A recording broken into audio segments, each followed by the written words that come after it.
káàbọ̀ padà gbogbo ẹ̀yin olólùfẹ́ wa nílé abalawa bẹ extra náà ló ṣì lọ lójú amóhùnmáwòrán yìí fáfá ní ìtẹ́ ṣẹ̀ṣẹ̀ ń darapọ̀ mi ò tí ì rìn jìnnà lọ títí lórí ìgbéyàwó Kọ́láwọlé àti Títílọpẹ́ náà la ṣe ń sọ ẹ̀ṣẹ̀ àpọ̀rọ̀ ìgbéyàwó àhàhà kì í sọ̀rọ̀ téèyàn fọwọ́ yẹpẹrẹ gún lọ ẹ̀yìn ọ̀rọ̀ tọ́lọ́ nǹkan ti stamp látòdì ọ̀run wà ní bẹ́ẹ̀ ni ẹ ká tí wọ́n sọ̀rọ̀ nípa ẹ jẹ́ ká sọ̀rọ̀ nípa ọkọ ìyàwó àti ìyàwó ẹ̀yàn alẹ́ nígbà tí mo ṣe interview ìyàwó ibẹ̀ mo ti wá mọ̀ pé ọ̀nà jìn ìfàsẹ́ táwọn méjèèjì ti ń bára wọn bọ̀ ọjọ́ eléyìí jẹ́ ṣe kì í ṣe wedding ẹ̀mẹ́tì last year táwọn ọmọ fèbó sọ wọ́n ti jọ ń bára wọn bọ̀ nígbà tí ìyàwó wà ní secondary school lọ́kọ ti pàdé ìyàwó ẹ̀ ẹ̀dẹ̀mọ̀ period ọkọ ti wà ní university kò tí ẹ mọ̀ pé báyìí náà lẹ́yìn ẹ pàdé wọ́n ń gbà yẹn ẹgbẹ́ ṣé wò ìgbẹ́ máa wà lára àwọn tó máa sọ pé kí ni ó ń tán ẹni Kọ́láwọlé wá prove everybody wrong wọ́n pé mi ò tán ìyàwó mi ò mi love ẹ̀ gan ni mo wá bèèrè lọ́wọ́ ọkọ àti ìyàwó mo bèèrè àwọn kankan ìbéèrè kan lọ́wọ́ wọn ẹ̀yin aráalé ẹ jẹ́ ká lọ wo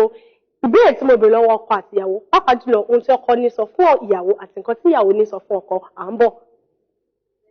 Ọkẹ́ bá mi sọ fún ara rẹ̀ ó ti tó ọdún mélòó kan tẹ́ ti pàdé ìyàwó. Ṣé kò yí sí o láti 2005 ni o 11 years ago ni mo ti pàdé ìyàwó mi láti jọ pàrọ̀ together. 11 years ago. Ẹ bá mi sọ orúkọ yín fáwọn olólùfẹ́ ní. Aya ọba Ògúnlànà Títílọpẹ́. Gẹ́gẹ́ bí ìyàwó ọjọ́ tẹ̀ni báwo nínú yín ṣe dùn? Inú mi dùn gidi gan torí pé ẹni tí ọkàn mi fẹ́ ni mo yàn. Mo rí i torí pé ó pẹ́ ìrìn àjò yẹn ó wọ́ ṣùgbọ́n Ọlọ́run bá wa gbé dúró. Láìsí oore ọ̀fẹ́ Ọlọ́run kò sí nǹkan tí yàn lè ṣe. Mo gbàdúrà wípé gbogbo àwọn tó ń fẹ́ orú eléyìí Ọlọ́run á ṣe nírọ̀rùn fún wọn. Ǹjẹ́ rí ìdojúkọ kankan? Mo torí ọkọ yín sọ wọ́n ní láti bí 11 years ago lẹ ti pàdé. Ṣé ó ní àwọn ìdojúkọ kan tẹ́ ti ẹ̀ rí kó tó di wípé Ọlọ́run wá mú ọjọ́ ìní ó mú ró fún yín? Àwọn ìdojúkọ ọ̀pọ̀ rẹpẹtẹ tó yẹ ká máa sọ lẹ́nu. Ṣùgbọ́n a dúpẹ́ lọ́wọ́ Ọlọ́run wípé a borí ìdojúkọ tó kọlù wá, a borí ẹ̀ lónìí, a di ọ̀kan ṣoṣo lẹ́nu. Ṣé 11 years ago yẹn tá bá ní kẹ́kà ká sẹ́yìn ìgbà yẹn ṣì wà ní school? Nígbà yẹn gangan mo ṣe wọ university that's 11 years ago 2005. Ṣẹ̀wọ̀ university ni ẹ̀yin ara lẹ tí ọkọ bá ṣẹ̀wọ̀ university ń bọ̀ wá níyàwó wà. Mo ṣì wà ní secondary school gbà yẹn. Ìyàwó wà ní secondary school ọkọ wà ní university báwo lẹ ṣe wá gbà láti wò pé ìgbà tẹ wá fẹ́ wá wò pé láti primary school lẹ ti yàn níyàn pé bí mo ṣe rí ọkọ yìí mo máa fẹ́ ni mo fẹ́ dúró.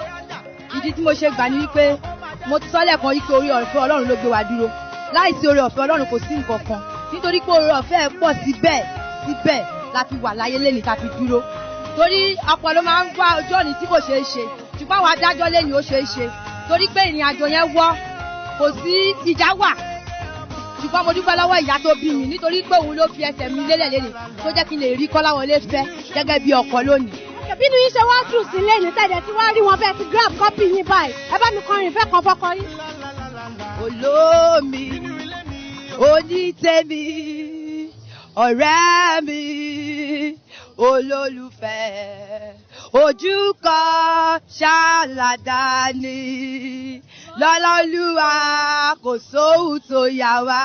Àmì Jésù ó yẹ bá mi ṣàdúrà fún ìyàwó yín tẹ̀sẹ̀ gbélé ni. Ìyàwó mi olórí Títílọpẹ́ Bámidélé ọmọ Bámidélé Abíọ́dún aya Ògúnlànà mo gbàdúrà fún ẹ lẹ́nìí wàá bá bo wàá bí akọ wàá bí gọ́vnọ̀ wàá bí president nílé Kọ́lá ò ní mọ̀kòrò nínú Kọ́lá ò ní jẹ̀kòrò lórúkọ Jésù ayọ̀ yá bá wa kalẹ̀.